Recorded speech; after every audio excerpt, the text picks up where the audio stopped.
Good afternoon, everyone. Hello. My name's Dave Warmbrodt. I'm a member of the Social Justice Leadership Team here at Manchester United Methodist Church. So welcome to today's Lunch and Learn. Today's topic is how to be an LGBTQ ally. If you haven't already done so, please sign the sheets to register your attendance. We appreciate that. So before I introduce Deb, I wanted to inform you of several upcoming social justice events here at the church. Be aware that this is the final Lunch and Learn of the season, and we're going to resume the Lunch and Learns in October.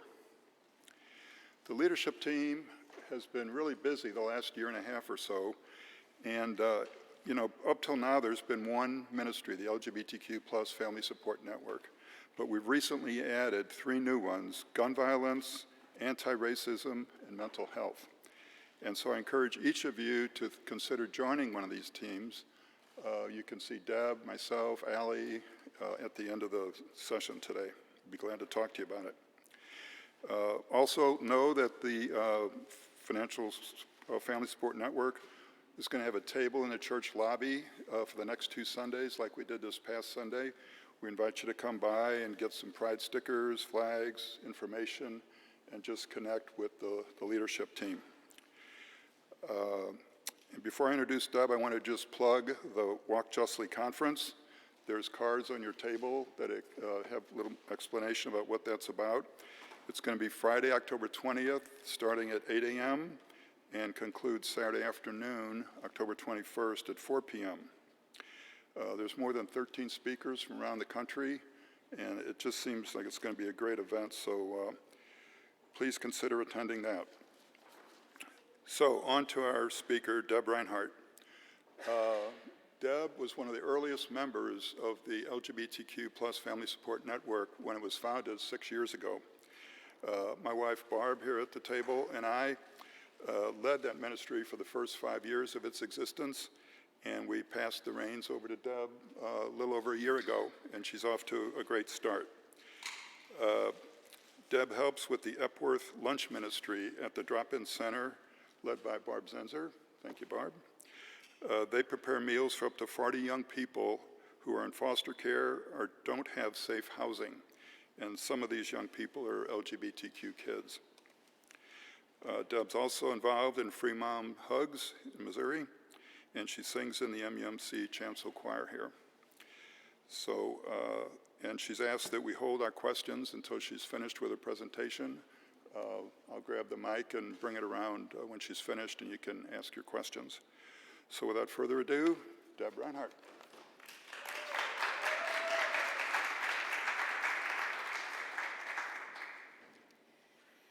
Thank you, Dave. I first have to say to commend you and Barb on the wonderful groundwork you both laid for this ministry. And when I agreed to take over the leadership reins, my prayer was simply, "Dear Lord, please don't let me mess this up." So, good afternoon, and thank you so much for being here today. I'm grateful for a chance to speak with you during Pride Month about what it means to be a straight ally for LGBTQ plus people. Allyship is very important to me as the mother of an adult child who identifies as bisexual and non-binary. Missouri is a difficult place for many of its LGBTQ plus citizens. Real harm is being done to real people simply because of their sexuality and gender identity and expression. But to be an effective ally, we, I think, should have a basic understanding of definitions, history, affirming communications, and current events. So, friends, buckle up, we got a lot to cover.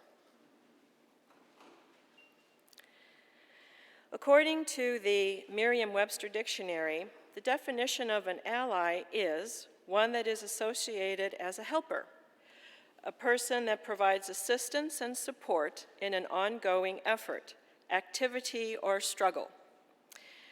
An ally is not a rescuer or doesn't speak for the LGBTQ plus community, According to PFLAG, the nation's largest organization that advocates for the queer community, LGBTQ+ allies can be heterosexual and cisgender, but allies also exist within the community to advocate for others within that group. But perhaps most importantly, allyship is an ongoing process of learning that includes action. During Pride Month, you might see a number of rainbow and other LGBTQ+ flags in area businesses and homes. Well, straight allies also have a flag. I've placed a few ally buttons on the tables today for you to take and hopefully wear. And I thought I would take just a second to explain what the straight ally flag represents. A, obviously, ally. The black and the white stripes represent heterosexuality, and the rainbow stripes within the A, of course, is the LGBTQ+ community. It's important to understand that this flag simply isn't decoration for our lawns this month. Displaying the flag or wearing the ally pin on your lapel says that you are aware of the struggles LGBTQ+ people face in the community and that you stand alongside to fight with them for their rights. The straight ally flag really represents unity and support for LGBTQ+ people in the heterosexual world. And to a member of the queer community, it can also identify you as a safe person. So what do we as straight allies do in June for Pride Month? I mean, it's really not our party, right? It's not our story. But I think it's important to know the history of Pride and its beginnings, which really were a protest march. According to the American University in Washington, D.C., on June 28, 1969, police conducted one of their frequent raids on a small neighborhood bar in New York City called the Stonewall Inn. At the time, there existed laws that suggested a man or woman must be wearing a certain number of clothing items that match the gender on their state-issued ID. The police took advantage of these laws to raid bars and arrest transgender and gender nonconforming individuals, and just after midnight, the police raided the Stonewall Inn. Only this time, the bar patrons fought back. Activists such as Marsha P. Johnson, an African-American trans woman and founder of the Gay Liberation Front, were instrumental in the Stonewall uprising and indeed were catalysts of the movement. The first gay pride was held on June 28, 1970 in New York, but there were also marches in Los Angeles and Chicago.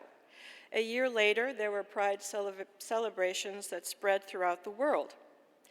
10 years later in St. Louis had its first gay and lesbian pride celebration, sponsored by the Magnolia Committee, named for the street where the majority of the committee members lived and held their meetings.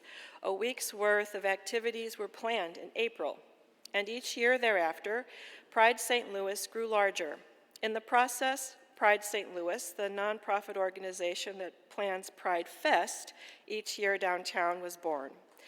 But in our metro area, we have Pride celebrations that also include Black Pride, Soulard Pride, Tower Grove Pride, and Pride St. Charles. You probably can't see it on the slide, but I will make the slides available to anybody that wants a copy. But there's a wonderful online exhibit through the Missouri History Museum that talks a lot about local LGBTQ+ history. So if you have a chance to look at that, I would encourage it.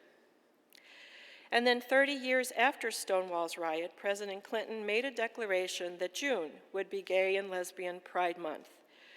During Pride, we celebrate the diverse spectrum of gender and sexuality, which takes us to the next slide, terminology.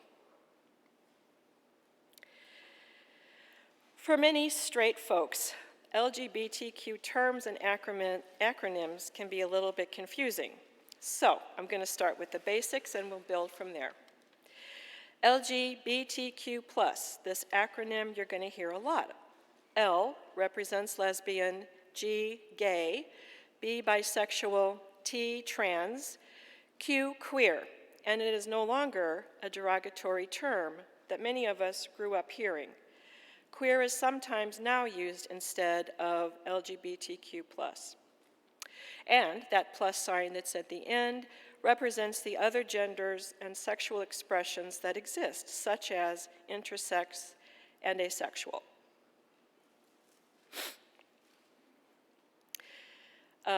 In the Family Support Network, when we started, we worked together to understand the differences between sex, gender, expression, and attraction. And we found that the site called genderbread.org was very helpful. And so I encourage you to visit the link to learn more when you have a few minutes. But we'll just take a brief look now. So, sex. Whoo! Sex, let's talk about sex. No, I won't say that. Sex is an umbrella term for all the physical characteristics one's born with, including one's genitalia. Body shape and hair, voice pitch, chromosomes, hormones, it all makes up your sex. We're familiar with male and female sexual makeups, but, however, intersex people have both male and female characteristics, and these can present themselves in a variety of ways. One way might be an intersex person have the physical appearance of a male, but also possess a functional female reproductive system. And according to Amnesty International, about 1.7 of the world population is intersex. It's not as rare as you might think. A rarity of intersex people is one of the several myths surrounding that, including that intersex folk are transgender. Sexuality and gender are two separate things. So let's talk about gender. Gender identity is how a person in their head or their brain sees their own womanness, manness, or otherness. Basically, it's who we think we are. Experts say that we form our gender identities as early as 3 years of age, and after that, it's hard to change them. However, gender nonconforming people are those whose gender identity doesn't conform to the current societal definitions, i.e., female and male. These gender identities include, but are not limited to, agender, someone who has little or no personal connection with a gender; bigender, someone who identifies with both male and female; gender fluid, a person whose gender identity and/or expression varies over time and maybe even daily. Genderqueer is someone whose gender identity or expression falls between or outside male or female. Intergender is a person whose identity is a combination of male and female. And pangender is someone who embraces all gender identities and expressions. When a person is transgender, their gender identity doesn't correspond with the sex that's been assigned to them at their birth, and they often experience body dysphoria or gender dysphoria. Some myths surrounding transgender people include a transgender person is just going through a phase, or they're just seeking attention, or it's a mental illness. Stressing all of these are untrue. It's a lot, I know. But what's important, I believe, that as an ally we make the effort to understand that gender is a very wide spectrum. And if a loved one tells you they identify, for example, as gender fluid, you're going to have a basic understanding of what they mean. And as I said, gender identity isn't related to a person's sexual orientation, but gender identity can affect gender expression. And that's our next slide. Gender expression is how we present our gender through our actions, our clothing, demeanor, and more. It's how a person presents theirself into the world. I express myself as a cisgender woman. Cisgender, or simply cis, is a person whose gender identity corresponds with what sex they were registered as having at birth. If you were here for our last Lunch and Learn, you heard that the pronouns are an important component to gender expression. As allies, asking a person what pronouns do you use indicates that we are at least aware that he, him, and she, her doesn't apply to everyone, and that you want to get it right out of respect. Names are another form of gender expression, and for trans people, it's especially important for allies to use the person's chosen name.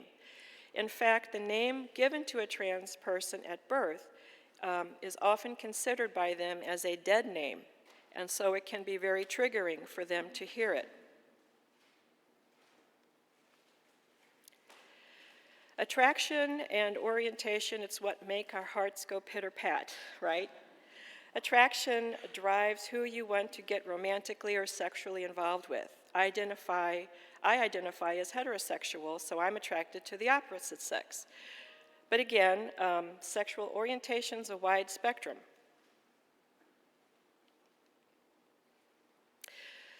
A lot to digest, one sitting, during lunch, I get that. And again, I encourage you to visit genderbread.org. It really can be very helpful to you. But whether we're talking about sexual orientation or gender, remember that both are not a so-called choice. Genetics and brain development are behind our genders and our orientations.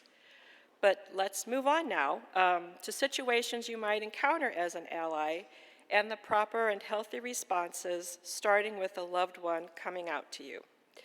Coming out is a disclosing of one's non-conforming sexuality and gender identity. The term's been around for many years, but recently, and one that I tend to like more, is called inviting in. It's become a way to frame this sharing of information. Coming out language can trigger feelings of shame or hiding something, whereas inviting a person in suggests that a person is trusting you enough to share their information, very personal information, I might add, about their true and authentic lives. So, for an example, as an ally, and assuming you have permission from your LGBTQ+ loved one, you would share something like this to a close friend of yours. My granddaughter invited me in recently and shared she identifies as a lesbian. She's seeing the most lovely young woman. We as allies must guard against outing somebody and that sharing their gender identity and orientation before securing their permissions. When somebody lets you in with this information, you want to remain calm. And one way to respond, in addition to assuring them that you still care for them and love them no matter what, is to just simply ask respectful questions. These might include, what are your pronouns? What was it like growing up for you? How did you know this was the right time to share this information with me? What has this whole process been like for you?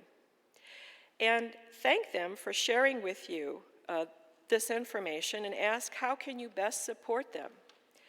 Check with them if it's okay that you share this information with your family and your circle of friends. You know, it's common for some families that a person's true orientation and identity isn't widely shared because that individual doesn't feel safe with every member of that family. When my child shared that they were non-binary, I asked if I could tell this to my friends so that when I would use the preferred pronouns, I'd be able to explain why the change. And remember, an LGBTQ person doesn't share this information once and they're done. This process is repeated throughout their lives. And it can be a lifelong practice and can sometimes be emotionally exhausting for them.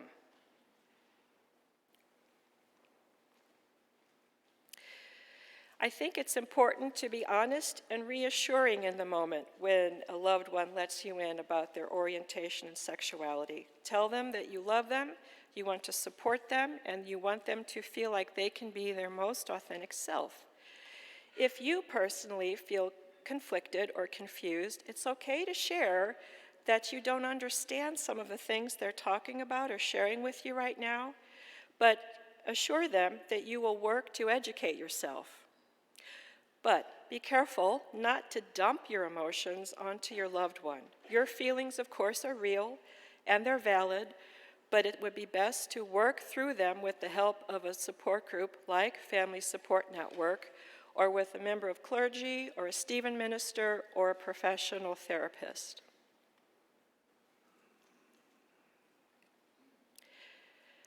Being an ally also means you're an advocate.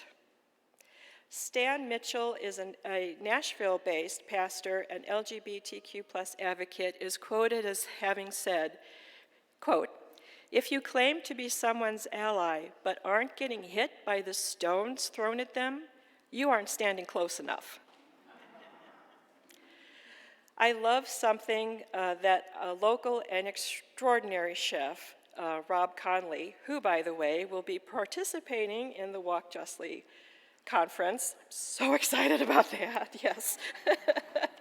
Anyway, Rob recently said, quote, "Changing your social media background won't change anything, but committing to preferred pronouns and acknowledging and celebrating LGBTQ plus people's family of choice are among the things that we can commit to."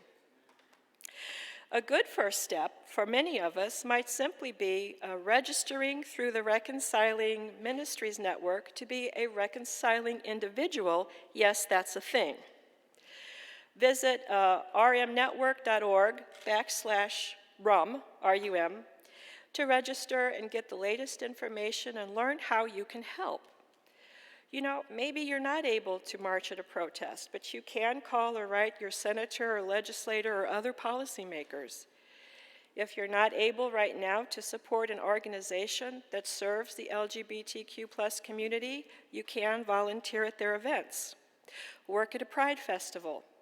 Join Mama Bears or Free Mom Hugs. Volunteer to make a lunch for the Upworth kids through the drop-in center in North County. However you choose to get involved, action is required on your part. And I believe one of the most critical things an ally can do today is to dispel the common myths and misinformation that's pumped into certain media and political circles. Our Family Support Network, with the help of our church office, made a handout for us today. There's a few on your tables.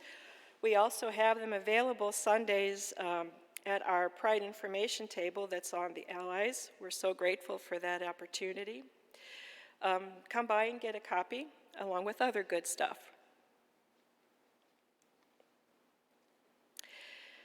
Basically, allies have lots of resources. If you're ready to move beyond just the basic information of history, and these, not a totally complete list, but they do include, of course, Family Support Network. I will say our Unclobber book class now has 18 registrants. I've got such a busy day today, y'all. Man. We start this evening, and I think that's going to lead to some really good conversations about Scripture and the verses that have been dubbed clobber verses. We've got here in St. Louis, there's a chapter, many chapters actually, of PFLAG, and there are newsletters that you can sign up to receive to get information about programs, lectures, marches, events, all of that. Especially want to highlight Promo Missouri, which is the advocacy and legislative lobbying group that works for LGBTQ plus people here in the state. They have done wonderful, always good work, but this year has been so challenging for them. We have had in the Missouri legislature this session more than 50 bills introduced that do harm to LGBTQ plus people. 2 of those passed, so the fact that the majority of them didn't get through committee, I think, is a wonderful testament to Promo and the many families that testified in Jefferson City. Older LGBTQ plus people in the state are served through Promo's program called Missouri Aging with Pride, or MAP. We can sign up to receive newsletters and updates through Promo's website. There's also the Metro Trans umbrella group and Transparent in our area that serves trans and non-binary people and their families. The St. Louis Queer Plus Helpline is an all-volunteer trained peer hotline here in St. Louis. We will host speakers from them at our next meeting, June 20th, if you're interested to learn more. And several years ago, Katie Couric did a documentary called The Gender Revolution. That's a good introduction to a lot of these topics I touched on today. This was done for the National Geographic Channel. You can search for the documentary online. If you're on Facebook, just simply search Gender Revolution and you'll find a free copy to view. A few years back, our Alpha Class Bible group here spent some time with the documentary. It's very good. So what's the one thing all of us can do, people? Love. Basically love. If we're here to make change within our society, including change within the church, we need to recognize that allyship means talking about reform within the polite circles. When the situation arises, it's okay, even necessary, to patiently correct someone when they misspeak the facts about the LGBTQ plus community and topics surrounding them. It means growing comfortable talking about sexual identities and gender expressions that maybe look different than what we know as straight people. It means having an open mind to theological ideas that challenge the lessons maybe we grew up with. I'll leave you with a real example of why this allyship work is necessary today. Maybe you've recently read this in the Post-Dispatch or heard about it on television, but in St. Charles, a mother staged a protest outside a county library because she was so incensed about a library worker being dressed in a gender non-conforming way. She demanded of the library's manager that the worker be made to dress more neutral because she didn't want her child to be exposed to drag. Well, clearly this was not a drag performance, and it showed how little this person sadly knew about the subject. The mom rallied about 30 other friends to protest the next day at the library. According to the newspaper report, more than twice as many counter-protesters showed up in support of the worker, and more than 170 calls and emails came into the library in support of the worker, as compared to less than 20 in opposition. This is what we are dealing with right now in Missouri, friends. And this is why allyship is vital. Being an ally is work, undoubtedly. But I believe it's sacred work, and it's something all of us can do together. Thank you for your attention.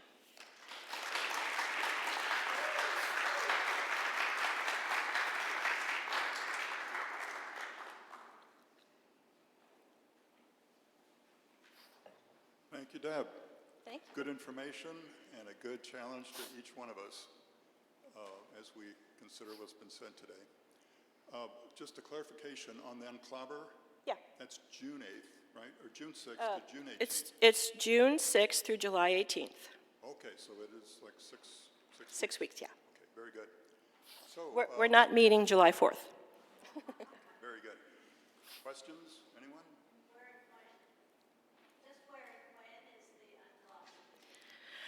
The unclobber class will be held here at church at 6:30. I think it's room 223. They had to move us to a bigger room, y'all. Yes. So there's a place at the table if you want to join us, and if you can't make every week, that's fine. But yeah, it starts tonight, 223, 6:30.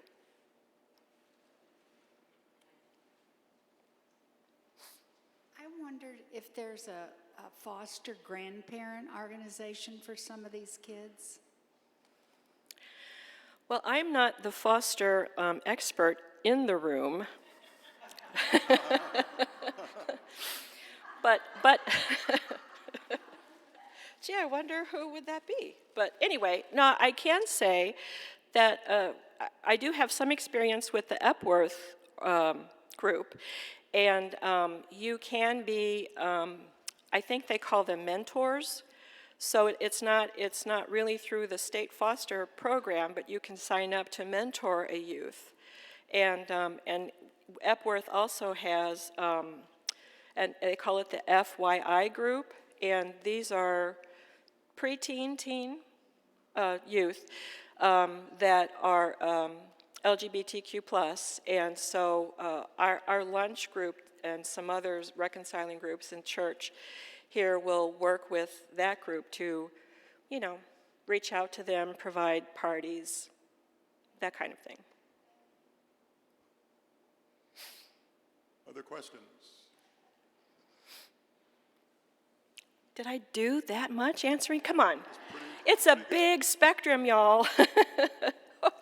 Yes.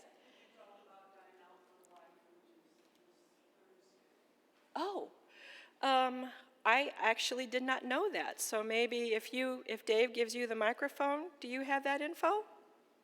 Well, this has been going on for several years, and there are certain restaurants that if you dine out there on Thursday, they will match that amount, and that helps with health care and other needs of the Pride community.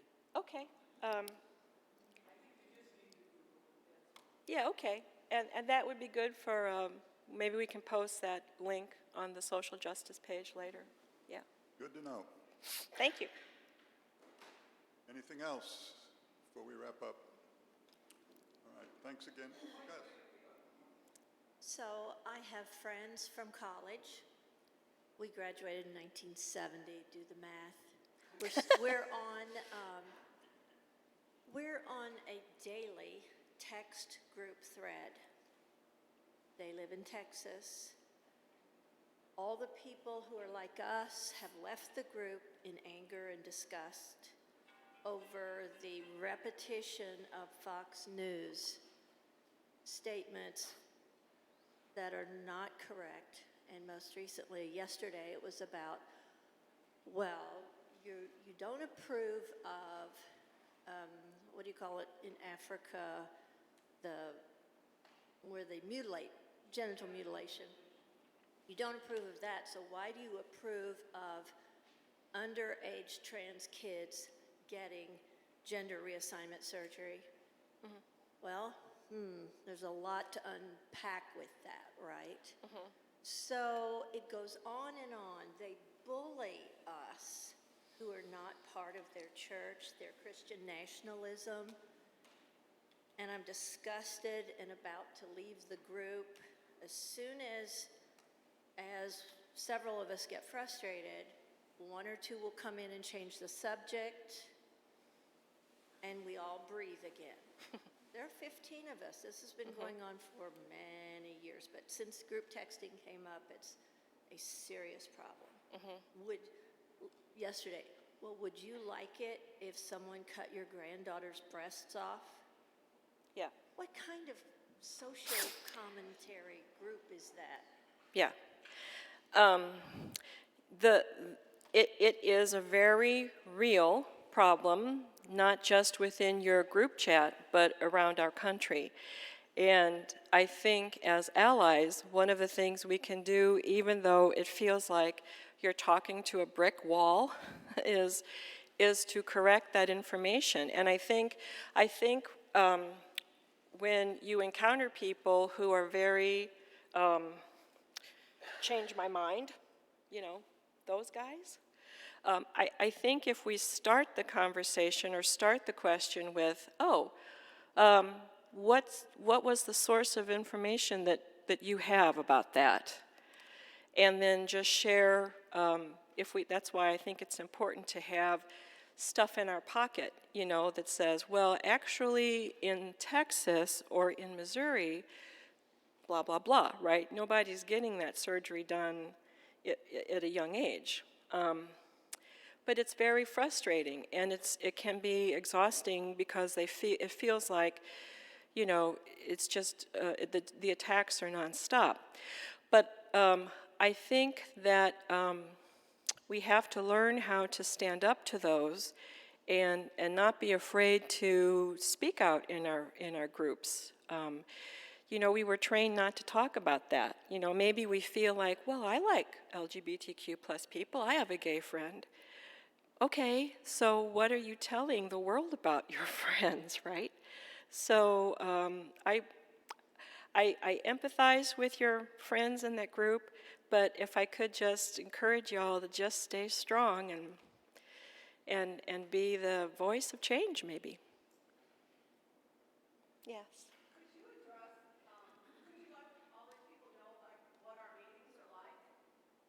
Sure.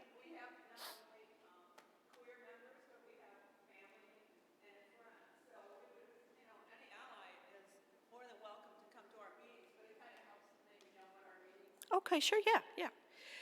It's not super secret. The Family Support Network is open. We meet first of all once a month. We're not meeting in July, but we do meet once a month, and it's open to anybody who has a friend or a family member that's part of the LGBTQ plus community, or to any allies. You know, anybody that believes, you know, in equal rights for all when it comes to the LGBTQ plus community. So we have tried to, every other month, have a speaker that would talk about a topic of interest to our families and the people in the group. When we don't have a speaker, we've been sitting this year with the Unclobber book.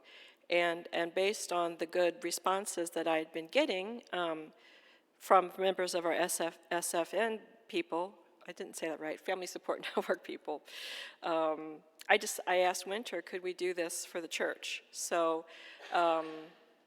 yeah, it's about education, it's about fellowship, it's about caring for one another. This year, I organized an advocacy night at my house.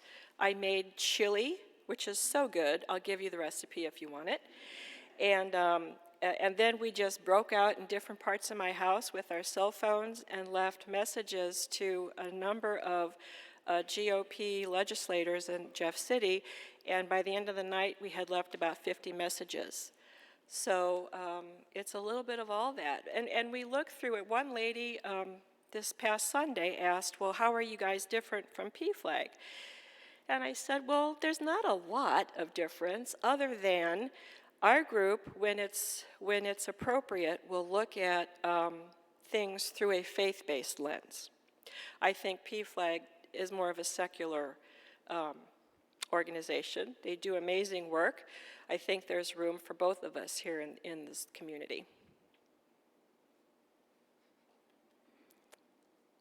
Any others? Any others? Okay, how about one final round of applause for Deb? Thank you very much. Thank you, guys. Thank you.